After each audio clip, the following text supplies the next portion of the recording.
Good morning. When the pagan giant Goliath taunted the armies of God, they fled in fear. Not one man would stand up to him. It took a shepherd boy with a heart after God to arrive. Young David would take courage. He would then speak courage, and then by his actions, inspire courage. As he raced out to the battlefield to face the giant with his faith in God firmly intact, he never wavered in his belief that God would give him the victory. So listen first to Goliath. The Philistine said to David, "Come to me, and I'll give your flesh to the birds of the air and to the beasts of the field." Then David said to the Philistine, "You come to me with a sword and a spear and a javelin, but I come to you in the name of the Lord of hosts." Now that designation of God is used 235 times in the scriptures. David was aligned with the God who has an undefeatable army of angelic beings. David says more, "The God of the armies of Israel, whom you have defied, you poked the bear, you will pay.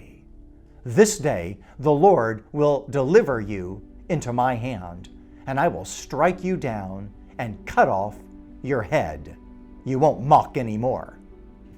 It's quite a courageous statement from a simple shepherd boy, but there's more courage he will speak. "And I will give the dead bodies of the host of the Philistines this day to the birds of the air and to the wild beasts of the earth, that all the earth may know that there is a God in Israel." And then watch this. David will inspire courage in God's army.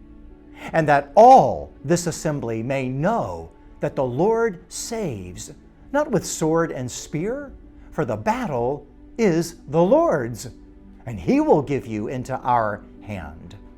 Well, with that, Goliath charges toward David, and David charges toward Goliath. No fleeing. He faces him head on to fight him. And with one swing, Goliath is down for the count. To affirm his defeat, David takes Goliath's sword and cuts off his head. He won't speak another word of defiance against God or his chosen people. And with that, the Israelites are inspired to courageously go forth and defeat their enemies. It's a great victory, inspired by the example of a young boy's faith in God and the courage that arises from it. How about you? Do you inspire courage in the lives of others? Do you speak it and live it? Do you encourage others to be bold and courageous, trusting God no matter what? Let's go to our memory verse. Say it out loud with me. Joshua 1:9. "Have I not commanded you? Be strong and courageous. Do not be frightened and do not be dismayed, for the Lord your God is with you wherever you go."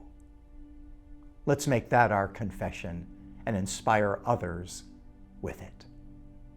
Let's pray. Lord, thank you for delivering us from our fears and making us faithful and courageous followers.